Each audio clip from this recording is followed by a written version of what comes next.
Varicose veins కి సరైన చికిత్స కోసం సంప్రదించండి ఎవిస్ హాస్పిటల్. మీ పేరెంట్స్ మాకు ఫోన్ చేయలే, ఓకే? మీ పేరెంట్స్ నిన్ను అడిగి వాళ్ళు అలసిపోయి వయసు వచ్చినటువంటి ఆడబిడ్డకు పెళ్లి చేసుకోవాలనేటటువంటి కోరిక తపన ప్రతి తల్లిదండ్రులకు ఉంటుంది. ఆ తపనతో ఏంటంటే నీకు చెప్పలేక ఆ అమ్మాయికి చెప్పి ఆ అమ్మాయి చెప్పలేక ఆ అమ్మాయి మా చేత చెప్పిస్తుంది. సో ఇప్పుడు నా ప్రశ్న ఏంటంటేనమ్మా, ఎందుచేత ఇప్పుడు అంటే పెళ్ళి అంటేనే ఇష్టం లేదా, లేదంటే పెళ్లి గురించి నీకు ఎటువంటి అభిప్రాయం ఉంది? ఎందుకు నువ్వు పెళ్ళి వద్దు అనుకుంటున్నావు? నీ మనసులో ఎవరైనా ఉన్నారా? అదేం లేదు సార్, నాకు పెళ్ళైతే వద్దు సార్. పెళ్లి మీద నాకు ఇంట్రెస్టే లేదు సార్. కారణం ఏంటమ్మా? మీ అభిప్రాయాన్ని మేము గౌరవిస్తాం. అందరికీ పెళ్లి అంటే నచ్చాలని ఏం లేదు. ఏం లేదు సార్, పెళ్ళంటే నాకైతే ఇష్టం లేదు సార్, అంతే.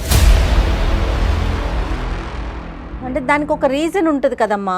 నేను పెళ్లి చేసుకోకూడదు అని అనుకోవటానికి నువ్వు ఏదైనా చూసుండొచ్చు, ఎక్కడైనా గమనించుండొచ్చు, ఏదైనా బాధపడి ఉండొచ్చు. ఇదివరకు మనం మాట్లాడుకుని చాలా సందర్భాల్లో మాట్లాడుకున్న మనసులో ఎవరో దాగున్నారు, అతన్ని అయితే పెళ్లి చేసుకుంటాను కాబట్టి ఈ పెళ్లి వద్దంటాను. ఆ కాన్సెప్ట్ నాకు వినిపించట్లేదమ్మా. ఇక్కడ ఏంటంటే బహుశా శ్రీదేవి ఏదో చెప్పవలసింది మనసులో దాగుంది, కానీ అది చెప్పలేనటువంటి పరిస్థితిలో ఉన్నట్టు అనిపిస్తుంది. బహుశా ప్రాణ స్నేహితురాలతో కూడా షేర్ చేసుకోవాలనేటువంటి అంశంగా నాకు అనిపిస్తుంది. కాబట్టి దివ్యాని మనం కాల్లోంచి తప్పిస్తే బహుశా శ్రీదేవి ఓపెన్ అవుతుందేమో అన్నది నా అభిప్రాయం. ఏం శ్రీదేవి, ఆ పని చేద్దామా? మీరు ఏమైనా ఓపెన్ గా మాట్లాడతారా? ఆమె నాతో కూడా షేర్ చేసుకోవాలంత ఏదో ఉంది, ఆమె మనసులో బయట పెట్టట్లేదు. నేను కాల్ కట్ చేస్తున్నాను సార్, మీరు మాట్లాడతారు. నేనేమంటున్నానంటేనమ్మా, బహుశా ఏంటంటే నువ్వు ఏదైతే పాత్రను పోషించావు ఇప్పుడు వరకు అది 50% వరకు సఫలమైంది. అంటే ఏంటంటే ఈ అమ్మాయిని మా వేదిక వరకు తీసుకొచ్చి మా చేత మాట్లాడిపించడానికి, దానికి ఆ అమ్మాయి మాట్లాడటానికి అంగీకరించడం అనేది ఒక 50% అయ్యింది. కాబట్టి నెక్స్ట్ 50% తన మనసులో ఏం దాగుంది అనేది మేము తెలుసుకున్న తర్వాత అవసరమైతే కనుక మేము మళ్ళీ నీకు కమ్యూనికేట్ చేసి అసలు బ్యాక్గ్రౌండ్లో ఏం జరుగుతుంది అనేది నీకు తెలియపరుస్తామమ్మా. ఓకేనమ్మా, బాయ్ అమ్మా, మళ్ళీ కలుద్దాం. ఈ పద్ధతిలో కూడా మాట్లాడకూడదేమో, ఏదన్నా 4 వాల్స్ మధ్యన ఒక క్లినికల్ రూమ్లో మాట్లాడేటటువంటి అంశంగా నాకు అనిపిస్తుంది. కానీ ఈరోజు ఏంటంటే బహుశా ఈ అవకాశం మళ్ళీ రాదేమో అనేటటువంటి ఉద్దేశంతో మళ్ళీ నువ్వు మాకు అంగీకరించకపోవచ్చు, రావచ్చు, రాకపోవచ్చు, ఇలాంటి రకరకాల ప్రాబిలిటీస్ ఉన్నాయి. కాబట్టి ఇది కాన్ఫిడెన్షియల్ డిస్కషన్. కాబట్టి నువ్వు నీ పేరు వరకే బయటకు వచ్చింది, నువ్వు ఎవరు ఏంటి ఎక్కడ అనే పూర్వాపరాలు తెలియవు. కాబట్టి ఇప్పుడు దివ్య కూడా కాల్ నుంచి కట్ అయింది. కాబట్టి నువ్వు ఫ్రీగా మాతో మాట్లాడాలని నా కోరికమ్మ. తప్పకుండా సార్. కాకపోతే నేను మీ విషయం నేను ఒప్పుకుంటాను సార్. మీరు ఇంతవరకు ఏమేమి మాట్లాడారో అన్నిటికీ నేను ఒప్పుకుంటాను. కానీ నేను మాత్రం పెళ్లి చేసుకోవడానికి మాత్రం సిద్ధంగా లేను సార్. నాకు నా జీవితంలో జరిగింది చాలా అంటే చాలా, చిన్నప్పటి నుంచి ఇప్పటిదాకా చాలా ఏగాను సార్. మగవాళ్ళంటేనే అబ్బా అనిపించేటట్టు ఉంది సార్. వద్దు సార్, నాకు పెళ్లి అయితే వద్దు. వద్దులేనా? వద్దు. ఇప్పుడు నేను ఇందాక ఒక మాట చెప్పాను కదమ్మా, ప్రైమరీ పాయింట్. ఆ అమ్మాయి ఏదో మనకు ఫోన్ చేసింది, ఆ అమ్మాయిని ఏమొచ్చి తల్లిదండ్రులు ఈ అమ్మాయిని రాయబారం పంపించడం వల్ల నీ చేత పెళ్లికి ఒప్పించుకోవటం అనేది కంకణం కట్టుకోలేదు మేము. కారణాలు చెప్తే కనుక కొద్దిగా మనుషులు అనేటటువంటిది వాళ్ళు చల్లబడతారు. ఓహో, ఇంత జరగటం వల్ల ఈ అమ్మాయి ఇటువంటి నిర్ణయం తీసుకుంది అనేటటువంటిది నువ్వు చెప్పలేకపోతున్నావు.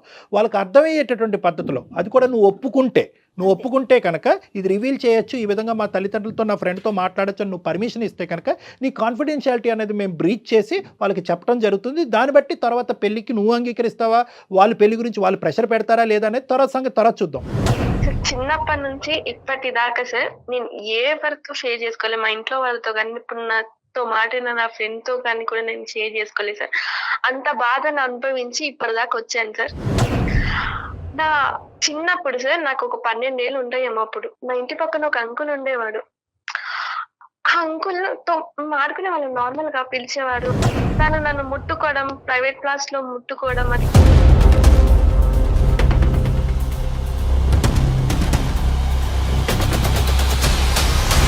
సో నేను అప్పుడు అన్నాను, అంకుల్ మీరు ఇలా చేయడం కరెక్ట్ కాదు, నేను మా ఇంట్లో వాళ్ళకి చెప్తాను అని అంటే తను అప్పుడు నన్ను వదిలేశాడు. తర్వాత ఇంటర్లో ఏంటంటే చదువుకునే వాళ్ళం, అందరూ ఉండేవాళ్ళం. కానీ మా సార్ మాత్రం నా వెంట పడి అది ఇది మాట్లాడడం కానీ, మా సార్ని తలుచుకుంటే తన గురించి చెప్పాలంటే నాకు అలా ఉంది సార్. ఎక్కడ పడితే అక్కడ టచ్ చేసేవాడు, ఏది పడితే చేసేవాడు, ఎట్లా పడితే అట్లా మాట్లాడేవాళ్ళు. చాలా అంటే చాలా మాట్లాడేవాడు సార్. నేను అసలు దానికి ఆన్సర్ ఇవ్వలేక మళ్ళీ ఎక్కడ నా చదువు డిస్టర్బ్ అవుతుందో నేను ఏమని దాన్ని కాదు సార్. చెప్పలేదమ్మా ఎప్పుడు కూడా? శ్రీదేవి ఎవరికి చెప్పలేదా నువ్వు? లేదు, మేము ఎవరికి చెప్పలేకపోయాను ఆ సిచ్యువేషన్. నేను ఎవరికి చెప్పుకోగలను సరే, నేను అందరు ముందర బ్యాడ్ అవుతానేమో, అది. నువ్వు చనువియకపోతే వేరే వాళ్ళు ఎందుకు నీ దగ్గరకు వస్తారు అని నా టాపిక్ వస్తదేమో అని నేను ఎవరికి కాదు నాన్న, చెప్పుకోలేను ఫ్రెండ్స్ సార్. కానీ పోనీ.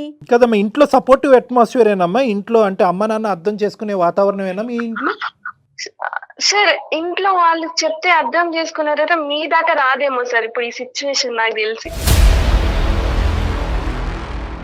మా ఇంట్లో వాళ్ళు అసలు మా డాడీ ఒక డ్రింకర్ సార్. అక్కడ ఒక మా మమ్మీ నన్ను ఇప్పటిదాకా చిన్నప్పటి నుంచి ఇప్పటిదాకా నన్ను ఆ పని ఈ పని చేసి నన్ను ఇప్పటిదాకా చదివించింది మాత్రం మా అమ్మనే సార్. ఇప్పుడు మా డాడీ మంచిగా పడ్డాడేమో కానీ మంచిగా ఉన్నప్పుడైనా వర్క్ చేసి మమ్మల్ని పెంచలేదు సార్. తను తాగి వచ్చి మా మమ్మీని అట్లా పడితే అట్లా కొట్టేవాడు సార్. డిగ్రీలో సార్ ఇలానే ఫ్రెండ్స్ ఉండేవాళ్ళు సార్, మేము అందరం ఫ్రెండ్స్ ఉండేవాళ్ళం. అయితే ఒక రోజు మా ఫ్రెండ్ బర్త్డే ఉంది, సో అందరం కలిసి వెళ్ళాము జాలీగా బయటికి. సో ఒక రోజు నా మీద కూల్ డ్రింక్ పడ్డది బర్త్డే రోజు. సో అలా వాష్రూమ్కి వెళ్ళి నేను క్లీన్ చేసుకుంటుండే, నా ఫ్రెండ్ వచ్చి అలా నడుము పట్టుకోవడం, గిచ్చడం, ప్రైవేట్ క్లాస్ లో ముట్టుకోవడం, ఎట్ల పట్ల అట్లా కిస్ చేయడం. అక్కడ ఫ్రెండ్ కూడా నన్ను అలా చేస్తుంటే నేను ఇంకెవరిని నమ్మాలి సార్. జాబ్ లో జాయిన్ అయ్యాను సార్. అక్కడ మేనేజర్ ఓకే, అలా అక్కడ మంచిగా అనిపించింది సార్. మేనేజర్ చాలా మంచోడు, నాతో కదా అందరితో పాటు కూడా మంచిగా ఉన్నాడు సార్. ఒక రోజు మేమందరం ట్రిప్ కి వెళ్ళాం సార్, ఆఫీస్ నుంచి ఒక ట్రిప్ కి వెళ్ళాము. డిఫరెంట్ రూమ్స్ తీసుకున్నాము, సపరేట్ గా ఉన్నాము. సో తను ఒక రోజు వచ్చాడు నా రూమ్ కి, ఏమైందో తెలియదు సార్ నాకు ఆ రోజు. సడన్గా నేను పడిపోయాను. సో మార్నింగ్ లేసే వరకు తను నా పక్కన ఉన్నాడు. ఏంటిది నా పక్కన ఉన్నాడు ఏంటి అనుకున్నా. సో అయిపోయింది సార్.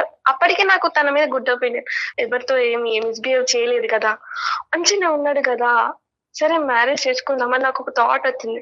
సో ఇదే విషయం వెళ్ళి నేను తనకి చెప్పాను, సరే ఇలా ఏదో అయిపోయింది, నాకు నీ మీద మంచి ఒపీనియన్ ఉంది, మీరు కూడా నా మీద మంచి ఒపీనియన్ ఉంది కదా, మ్యారేజ్ చేసుకుందాం సార్ అని చెప్పాను. సో తను అప్పుడు నాకు చెప్పిన సమాధానం ఏంటంటే, నాకు ఆల్రెడీ మ్యారేజ్ అయ్యిందమ్మా, కావాలంటే నేను నిన్ను ఉంచుకుంటాను, నీకే ఫిజికల్ గా కానీ దేంట్లో అయినా సరే నేను హెల్ప్ చేస్తాను, ఫైనాన్షియల్ అయినా సరే నేను ఉంచుకుంటాను అని చెప్పాడు. నాకు ఆ టైంలో ఏం చేయాలో అర్థం కాలేదు సార్. తనని ఇంకా కొట్టేసి అటు నుంచి వెళ్ళిపోయాను సార్. ఇంకా జాబ్ మానేశాను, అన్ని మానేశాను, ఇంట్లో ఉన్నాను. డిప్రెషన్ లో ఉన్న టైంలో అసలు మా ఇంటి ముందు ఉండే ముసలోడు కూడా నన్ను అడ్వాంటేజ్ చేసి తీసుకున్నాడు సార్. అసలు నేను ఇవ్వని నమ్మాలి సార్, ఈ ప్రపంచంలో అసలు అబ్బాయిలు ఇలా ఉంటారా, ఏం చెప్పలేకపోతున్నాను సార్. ఆ టైం వరకు ముసలోడు చిన్నప్పటి నుంచి ఇప్పటిదాకా బాధపడుతుండా, నాలో నేను కుమిలిపోతున్నాను సార్. చెప్పండి సార్, ఏం చేయమంటారు నన్ను? చెప్పడానికి మాటలు కూడా సరిపోవమ్మా. ఎందుకంటే ఒక ఆడపిల్ల బహుశా నేనైతే మాత్రము ఇటువంటి అబ్యూజ్ని డెత్తో కంపేర్ చేస్తానమ్మా. డెత్ అంటే మానసికంగా చనిపోవటంతో కంపేర్ చేస్తాను. అంటే అందులో most difficult face for you. అన్ని ఫేసెస్ డిఫికల్టే, ఓకే, ఏది నువ్వు ఇంటర్మీడియట్లో కానీ 10th కానీ ప్రతి ఫేసు డిఫికల్టే. కానీ ఊహ తెలియనటువంటి ఒక ఫేస్ ఉంది చూడు, ఆ 12 సంవత్సరాల వయసు అప్పుడు ఆ ఫేసు, ఆ దుర్మార్గుడు ఎవడైతే కనుక నీతో ఆటపాట అనుకుంటూ చండాలంగా ప్రవర్తించినటువంటి చూడండి, అది అన్నిటికంటే అతి భయంకరమైనటువంటి సంక్షోభం అమ్మ. మిగతా చోట్ల ఎంతో కొద్ది గొప్ప నీకు ఊహ తెలుసు, ఒక ఆలోచన ఉంది, ఒక జడ్జిమెంట్ ఉంది, ఒక మనిషి నుంచి ఒక వాతావరణం నుంచి బయటపడేటటువంటి దానికి ఒక అవకాశం ఉంది. బహుశా ఇప్పుడు నిన్ను ఇవన్నీ చెప్పిన తర్వాత అయినా పర్లేదమ్మా, నీకు మంచి మొగుడు వస్తాడు, నువ్వు పెళ్లి చేసేసుకో అమ్మా, అని నిన్ను పువ్వుల్లో పెట్టి చూసుకుంటాడు, మీ అయ్యలాగా ఉండడు, నువ్వు చూసినటువంటి మిగతా నలుగురు మగాళ్ళలాగా ఉండడు అని చెప్పడానికి నాకు ధైర్యం సరిపోవట్లే. నిజంగా నేను చెప్తున్నాను కదా, నాకు ధైర్యం సరిపోవట్లేదు. ఎందుకంటే ఈ వాస్తవాలను అన్నీ కూడా జీర్ణించుకుని ఈరోజు నువ్వు బయటపడి ఈరోజు మనసు విప్పి మాతో మాట్లాడుతున్నావు చూడు, అది చాలు, అది చాలమ్మా. ఎందుకంటే కనుక ఈరోజు నువ్వు ఆ బాధ నుంచి నిన్ను సేద తీర్చి బయటకు వేయగలిగితే కనుక నీ మనసులో ఉండేటటువంటి బాధను తీసి నిన్ను ఒక మనిషిలాగా నిన్ను బయట ప్రపంచంలో ఒక నమ్మకంగా, ఎందుకంటే ఈ సమాజంలో ఉంది మగవాళ్ళు ఆడవాళ్ళు, ఇటువంటి సమాజంలో మగవాళ్ళని చేదరించుకుంటూ అసహించుకుంటూ నీ జీవితాంతం ఇంకా రానున్న రోజుల నుంచి ఒక 70-80 సంవత్సరాల పాటు నువ్వు ప్రయాణం చేయటం అనేది ఇలా అసహించుకుంటూ చేదరించుకుంటూ ఎంతకాలం బతుకుతావు అనేది నాకు అర్థం కావట్లేదు. మగవాళ్ళు లేనటువంటి ప్రపంచాన్ని మేము సృష్టించలేము, అది ఊహించుకోవటం కూడా కష్టం, అది చేయలేనటువంటి ఒక అంశం. ఒక 5-6 ఒక ప్రస్తావన తీసుకొచ్చావు, ఇంక్లూడింగ్ యువర్ ఫాదర్. వీళ్ళేనా నువ్వు చూసినటువంటి మగవాళ్ళు? వేరే మగవాళ్ళని ఎవరిని చూడలేదా నువ్వు? నిన్ను ఇష్టపడి నిన్ను మంచిగా చూసుకుని నీతో పాటు స్నేహపూరితంగా ఉండి నీ అవసరాలు కావాల్సినటువంటి అవసరాలు తీరుస్తూ నీ బాధను అర్థం చేసుకునేటటువంటి వాళ్ళు ఎవరు లేరా ఈ మొత్తం నీ 23-24 ఎవరు లేదు సంవత్సరాల సార్. ప్రయాణం? అలాంటి వాళ్ళు ఉంటేనే నేను ఈ స్టేజ్ నేను ఉండేవాళ్ళు దాని కాదు కదా సార్. వాళ్ళకే చెప్పి నన్ను నా బాధను వాళ్ళతో షేర్ చేసుకొని నన్ను ఇలా చేస్తున్నారు అంటే వాళ్ళు సాల్వ్ చేస్తుండే కదా. అలాంటి వాళ్ళు లేకనే కదా సార్ నేను ఈ సిచ్యువేషన్ లోకి వచ్చింది. తను చూసిన ప్రపంచంలో తనకి కనిపించలా. లేకపోయి ఉండొచ్చు జయ గారు, ఒకటి అది కరెక్టే, ఏమో అది కరెక్టే అయి ఉండొచ్చు. కానీ నేనేమంటున్నానంటేనమ్మా, ఎక్కడో నీకు ఇప్పుడు ఇంప్రెషన్ మారటం కాదు, మగవాళ్ళ గురించి ఇప్పుడు ఇంప్రెషన్ కాదు, మగవాళ్ళ గురించి నీకు ఉండేటటువంటి ఇంప్రెషన్ ఎప్పుడో మారిపోయింది. దానివల్ల ఏమైంది అంటే కనుక చాలా సందర్భాల్లో ఒక అవకాశం ఉండి ఒక ఆలోచన ఉండి ఒక సిచ్యువేషన్ ఉన్నా కూడా చాలామంది మగవాళ్ళతో నువ్వేంటంటే అంటీ అంటున్నట్టుగా ముట్టినట్టుగా వెళ్ళిపోయేవేమో అనేది నా అభిప్రాయం. లేకపోవటం కాదు, ఎందుకంటే అందరు మగవాళ్ళని ఇదే కేటగిరీలోకి వేయటం అనేటటువంటిది కరెక్ట్ కాదు. అంత స్థాయి డెసిషన్ తీసుకునేటటువంటి అనుభవాలు ఆలోచన శైలి కూడా నీకు ఆ వయసు కూడా లేదు అనేది నా అభిప్రాయం. అందరినీ అదే బుట్టలో వేసి మగవాళ్ళు అందరూ కూడా దుర్మార్గులు చండాలమైనటువంటి వాళ్ళు అనేటటువంటి అంశాన్ని బహుశా నీ బ్రెయిన్లో ఇప్పుడు కాదు ఎప్పుడో నాటుకుపోవటం వల్ల అందరి నుంచి దూరంగా వెళ్ళిపోవటం వల్ల ఆఖరికి నీకేంటంటే మంచి వాళ్ళు తక్కువగా తగిలారు, చెడ్డవాళ్ళు ఎక్కువగా తగిలారు. కాబట్టి నీకు ఒక అభిప్రాయం అనేది నీ మానసికంగా ఒకటి క్రియేట్ అయిపోయింది. మగవాళ్ళు ఆ జాతే కరెక్ట్ కాదు, అటువంటి జాతిని నేను చూడటమే తప్పు, అటువంటి జాతిని పెళ్లి చేసుకుని ఒక ప్రయాణం కొనసాగించడం అనేటటువంటిది అసలు నేను ఊహించుకోనటువంటి అంశంగా నువ్వు ఒక నిర్ణయంకి వచ్చేసావు అనేది నా అభిప్రాయం. నీ బాధను నేనేమి ఇక్కడ తక్కువ చేసి మాట్లాడట్లేదు. నీకు జరిగినటువంటి సంఘటనలు ఏదో జరిగిపోయినాయి అమ్మా, ఈ రోజు నువ్వు మర్చిపోయి నువ్వు ఆటోమేటిక్గా కళ్ళు మూసుకుని నువ్వు ముందుకెళ్ళిపో అనేటటువంటిది అనట్లేదు. నెక్స్ట్ ఏంటి లైఫ్లో నువ్వేమనుకుంటున్నావు? ఇంకో విధంగా నీ జీవితాన్ని చూడటానికి ఊహించుకోవటానికి ఒక అవకాశం ఉందా? నాకు అసలు జీవితం మీద విరక్తి వస్తుంది సార్. నాకు అసలు బతకాలని ఓపే లేదు. ఇప్పుడు బతుకుతున్నాను అంటే దానికి కారణం మా అమ్మ. తన వల్ల నేను ఇప్పుడు బతుకుతున్నాను. ఇంకా మంచిగా బతకాలి అలాంటి థాట్స్ అయితే నా దాంట్లో ఏం లేవు సార్. నేను మానసికంగా చచ్చిపోయాను సార్.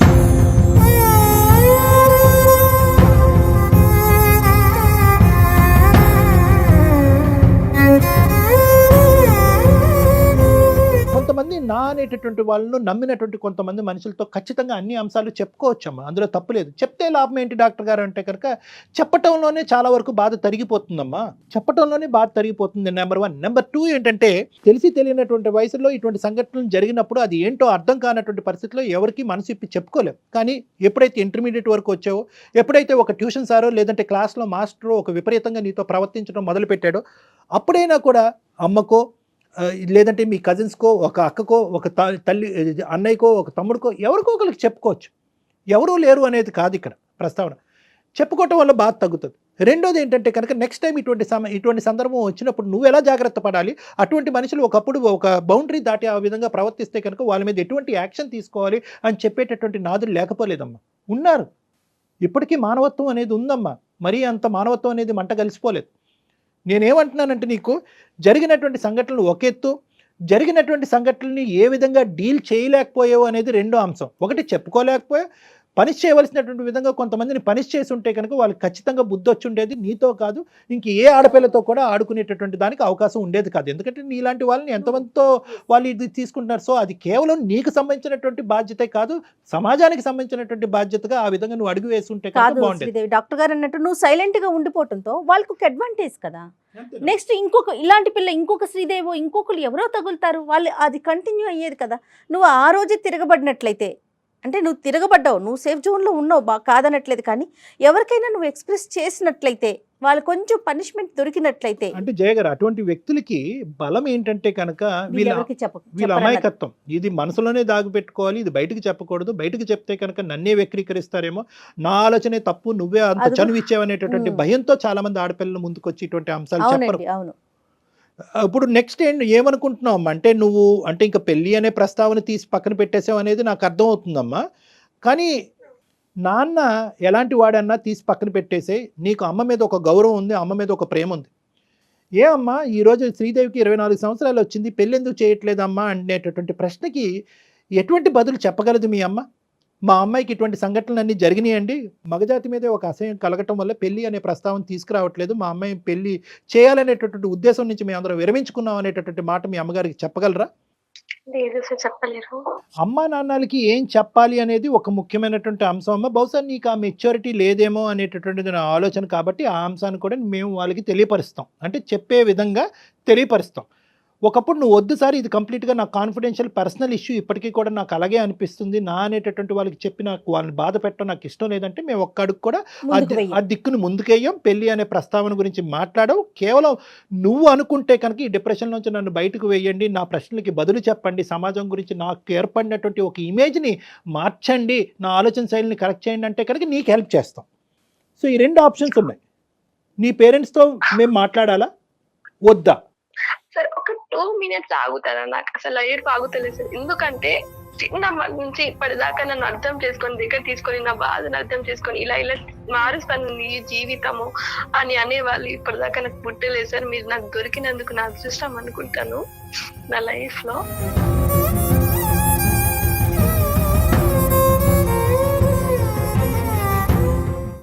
అమ్మ టేక్ యూర్ టైం అమ్మ, నేనేమి పుష్ చేయట్లేదు, ఎటువంటి అంశంలో నేను ముందుకు తొయ్యట్లేదు. ఇప్పటి వరకు నువ్వు ఈ సబ్జెక్ట్ మీద ఎప్పుడు ఆలోచించలేదు, చెప్పుకోలేదు కదా. ఆ బాధ తను చెప్పేసరికి మనసు తేలిక పడి ఉంటుంది.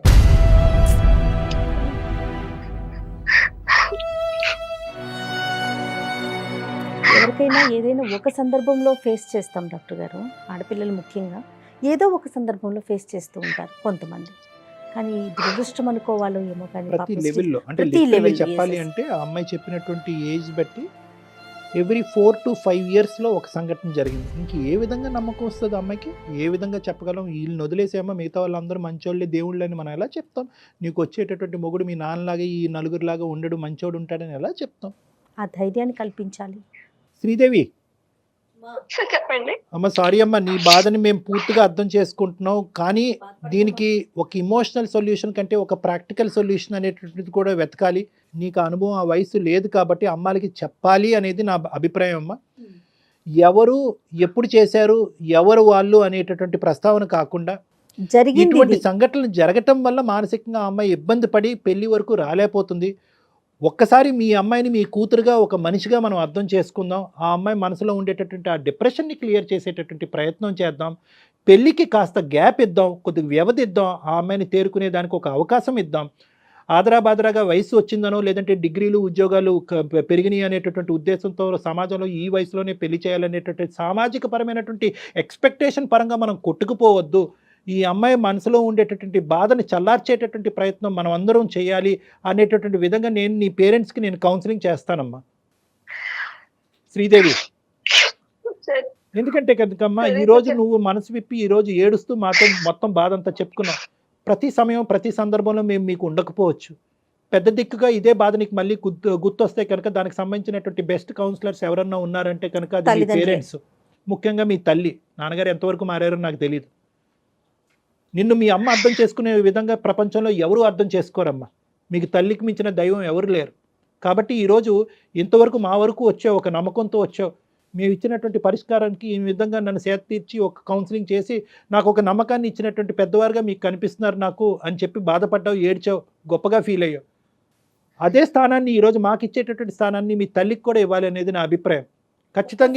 ఖచ్చితంగా ఈ మాట చెప్తే జయ గారు, మీ అమ్మగారు అదంతా తీసి పక్కన పెట్టమ్మా, పెళ్ళి అనేటటువంటి పద్ధతిలో మాట్లాడతారని నేను అనుకోవట్లేదు. నీ మనసుని నీకు మా అందరికంటే బాగా అర్థం చేసుకునే ఒక గొప్ప వ్యక్తి ఎవరైనా ఉన్నారంటే అది మీ తల్లి. నీకు శ్రీదేవి నీ బరువు మొత్తం తగ్గిపోతుందమ్మా. నీ మనసులో ఉన్న బాధ బరువు అమ్మతో చెప్పావు అంటే 100% తగ్గిపోద్ది. పెళ్ళి అనేది తర్వాత నెక్స్ట్, అది ఇప్పుడు వద్దమ్మా, ప్రస్తావన వద్దు. ఫస్ట్ నీకు కావాల్సింది ఏంటంటే ఓదార్పు, బాధ తీరాలి అన్న ఒక ధైర్యం, ఒక నమ్మకం. తర్వాత ఏంటంటేనమ్మా లాస్ట్ లో వచ్చేటటువంటిది ఏంటంటే కనుక నువ్వు నా ఎదురుగుంటా కూర్చుంటే కనుక నేను చెప్పేటటువంటి కొన్ని ఎగ్జాంపుల్స్ బట్టి, నేను చెప్పేటటువంటి కొన్ని ఇన్పుట్స్ బట్టి ఇటువంటి సంఘటనలు ఎంత ఫ్రీక్వెంట్గా సొసైటీలో జరుగుతున్నాయి, ఆడపిల్లలు ముందొచ్చి ఏ విధంగా గొంతిప్పి మాట్లాడాలి, సమయస్ఫూర్తితో ఒక ఆలోచన శైలితో అందరినీ అపనమ్మకంతో చూడకుండా కొంతమందిని నమ్మి ముందుకొచ్చి మనసు విప్పి ఎలా మాట్లాడాలనేటటువంటి అంశం ఒకటి తెలుస్తుంది. రానున్న రోజుల్లో ఒకప్పుడు ఇటువంటి సంఘటనలు పునరావృతం అయితే నీ జీవితంలో ఏ విధంగా రియాక్ట్ అవ్వాలి, ఏ విధమైనటువంటి విధంగా తక్షణ కర్తవ్యంగా ఒక స్టెప్ తీసుకోవాలనేది ఒకటి అర్థమవుతుంది. రెండోది ఏంటంటే కనుక మరీ ఒక మగజాతినే కంప్లీట్గా నీ జీవితాల నుంచి డిలీట్ చేసేసి ఆ జాతికి ఎటువంటి రోలు లేదు, అటువంటి వ్యక్తులతో నాకు ఎటువంటి సంబంధం లేదు అనేటటువంటి అపనమ్మకం ఏదైతే నీ మనసులో క్రియేట్ అయిందో అందులో నమ్మకం కుదిరేటటువంటి విధంగా నేను కొన్ని ఎగ్జాంపుల్స్ కొన్ని ఇన్ఫర్మేషన్ నీ బ్రెయిన్లో పెడతానమ్మా. దాన్ని బట్టి నెక్స్ట్ ఫేజ్లో పెళ్లి చేసుకుంటావు లేదా అన్నది ఒకసారి ఆలోచించు. ఎస్, అయితే కళ్యాణ్ గారు తనకి ఇమీడియట్గా తన మనసులో ఇప్పుడు ఏదైతే మగజాతి అంతా ఇంతే అనే ఒక ఆలోచనకు తను వచ్చిందో ఇమీడియట్గా పోదండి. మీరు కొన్ని రోజుల పాటు తనతో మాట్లాడాలి, కొన్ని సెషన్స్ తీసుకోవాలి. ఎందుకంటే గాయపడిన హృదయం కదా, చిన్నప్పుడు అది కూడా చిన్నప్పుడు ఏమి తెలియని వయసులో కదా. శ్రీదేవి డాక్టర్ గారు చెప్పింది ఒకసారి ఆలకించమ్మా, ఒకసారి అమ్మతో మాట్లాడదాం, తర్వాత నువ్వు ఒకసారి డాక్టర్ గారిని కలుద్దు గాని. తప్పకుండా సార్, తప్పకుండా మాట్లాడండి. ప్రతి ఆడపిల్ల ఆలోచించవలసిన అంశం ఏంటంటే ఇది నేను చెప్పకపోవటం వల్ల, ఇది బహిర్గతం చేసి ఒక యాక్షన్ తీసుకోకపోవటం వల్ల నేను సేఫ్ అవుతానని అనుకోవద్దు. ఎందుకంటే కనుక ఈ క్రూరులు, ఈ మూర్ఖులు, ఈ విధ్వంసకరమైనటువంటి ఆలోచన శైలి కలిగేటటువంటి వాళ్ళు వీళ్ళని పీడోఫైల్స్ అంటారు, లేదంటే అబ్యూజర్స్ అంటూ ఉంటారు. వీళ్ళు చాలా డేంజరస్ సొసైటీ. మీరందరూ ఆడపిల్లలందరూ కంకణం కట్టుకుంటేనే వీళ్ళని బహిర్గతం చేసి సమాజంలో వీళ్ళని శిక్షించేటటువంటి విధంగా మీరు ముందుకెళ్ళచ్చు. ఇది కేవలం నీ వరకు చేసుకునేటటువంటిది ఒకటే కాదు, నువ్వు అందరినీ తట్టి లేపేటటువంటి ఒక కార్యక్రమం కింద ఈరోజు మనం ఎపిసోడ్ మిగలాలి అని అంటున్నాం. భయపడద్దు. వాళ్ళు ఎన్ని బ్లాక్మెయిల్ చేసినా, ఎన్ని పద్ధతులకు, ఎన్ని విధాలుగా మాట్లాడినా మీరు భయపడద్దు, ముందుకు రండి. ఎందుకంటే సమాజంలో మంచితనం అనేటటువంటిది ఉంది, సమాజంలో ఒక న్యాయం అనేటటువంటిది ఉంది. ఇలాంటి వాళ్ళని శిక్ష పడేటటువంటి పద్ధతులు, మార్గాలు ఉన్నాయి. అన్లెస్ అండ్ అంటిల్ మీరు గొంతిప్పి మాట్లాడేంత వరకు ఇవన్నీ ముందుకు రావడానికి అవకాశం లేదు. అర్థమైందమ్మా? తప్పకుండా సార్. నువ్వు ఓపెన్ గా మాట్లాడావు, ఒకసారి డాక్టర్ గారిని కలుద్దు గాని, ఓకేనా? ధైర్యంగా ఉండు. దివ్యతో కూడా ఒక రెండు మాటలు చెప్తామమ్మా. అమ్మ దివ్యతో కూడా, ఎందుకంటే అమ్మాయి మనకి ఎంతో ఒక ఆశతో, ఒక కోరికతో, ఒక మంచి ఆలోచన, అభిప్రాయంతో ఈరోజు మాకు ఫోన్ కలిపింది కాబట్టి దివ్యతో కూడా మేము ఒక రెండు మాటలు చెప్తాము. ఎందుకంటే ఆ అమ్మాయి యొక్క సపోర్ట్ సేమ్ ఏజ్ గ్రూప్ కాబట్టి ఆ అమ్మాయి యొక్క సపోర్ట్ కూడా నీకు లైఫ్లో చాలా ఇంపార్టెంట్. ఆ అమ్మాయికి కూడా ఇవి రెండు మాటలు చెప్తాను నీ పర్మిషన్తో. ఓకేనమ్మా? Okay sir. రైట్, ఓకే అమ్మా. మళ్ళీ కలుద్దాం క్లినిక్లో. అమ్మానంతో పాటు అమ్మానంతో నేను మాట్లాడతాను, ఫోన్ చేసి మాట్లాడతాను అమ్మానంతో పాటు కలిసి మీరు అందరూ కలిపి నా దగ్గరికి వద్దురుగా నా క్లినిక్కి. ఓకేనమ్మా? తప్పకుండా సార్. Okay sir. రైట్. అంటే అది ఎలాంటి బాధ అంటే మేడం, అది బహుశా అనుభవించేటటువంటి వాళ్ళకి తప్ప ఇంకొకరికి ఎవరికి కూడా ఆ బాధ తెలియదు.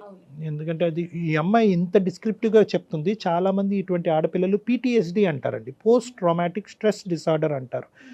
అంటే ఎంత ట్రామా అంటే కనుక ఆ ట్రామా వాళ్ళకి నిద్రలో కానీ, రేపొద్దున పెళ్ళి అయిన తర్వాత కానీ, భార్యాభర్తలుగా జీవితం ఉండేటప్పుడు కానీ ఇవన్నీ ఆ గుర్తులు, ఆ జ్ఞాపకాలు వస్తూ ఉంటాయి. ఈరోజు ఈ అమ్మాయి ఏంటంటే ఆ జ్ఞాపకాల వల్ల పెళ్ళే చేసుకుంటుంది. అది కొంతమంది ఆడపిల్లలు ఏంటంటే తల్లిదండ్రుల భయము, లేదంటే సమాజం యొక్క పట్టింపులు, పంతాల వల్ల కానీ పెళ్లి వరకు చేసేసుకుంటారు. పెళ్ళి అయిన తర్వాత కూడా వాళ్ళకి ఆ జ్ఞాపకాలు పదే పదే గుర్తొస్తూ ఉంటాయి. ఎందుకు నేను బానిస అయ్యాను, ఆ క్షణంలో నేను ఎందుకు మాట్లాడలేకపోయాను, నేను ఎందుకు ఏకాకిని అయ్యాను అనేటటువంటి బాధ అనుక్షణం వాళ్ళని బాధ పెడుతూనే ఉంటుందమ్మా. దీన్ని కౌన్సిలింగ్ ద్వారా మనం దూరం చేయొచ్చా? కౌన్సిలింగ్ ద్వారా చాలా వరకు ఇటువంటి ఇమోషన్స్ని తగ్గించవచ్చమ్మా. బాధనైతే కనుక పూర్తిగా తీయలేము, ఆ జ్ఞాపకాలను అయితే కడిగేలేము. కానీ అది చెప్పుకునే దానికి కౌన్సిలింగ్ అనేది ఒక అవకాశం, ఒక ప్లాట్ఫామ్. దాంతోపాటు ఒక సపోర్ట్ సిస్టమ్ అనేది అమ్మాయికి ఇప్పుడు ఈ అమ్మాయికి లభించినట్టుగా ఒక నమ్మకం నడిపిస్తావు. ఓకే, ఈ బాధను వినటానికి నలుగురు మనుషులు ఉన్నారు, ఈ బాధను అర్థం చేసుకోవడానికి ఒక మనిషి ఉన్నాడు, ఈ బాధ గురించి మాట్లాడి నాకు ఒక దారి చూపెట్టేటటువంటి దానికి ఒక దిక్కు ఉన్నది అనే ఒక నమ్మకం వచ్చినప్పుడు అద్భుతంగా ఉంటుందమ్మా. కానీ శ్రీదేవి చెప్తా ఉంటే ఒక ఆడపిల్లగా వింటుంటేనే ఎంత బాధ అనిపిస్తుందంటే నాకు నోట్లోంచి మాట రాలేదు, మొత్తం పూర్తిగా అలా వింటూ ఉండిపోయాను. ఇలా బాధపడే పిల్లలు పాపం ఎలా కళ్యాణ్ గారు, మృగాల మధ్యలో బతుకుతున్నామా అనిపించేస్తుంది ఒక్కొక్కసారి ఆలోచిస్తే. రైట్ అండి, థ్యాంక్ యూ సో మచ్. నమస్తే.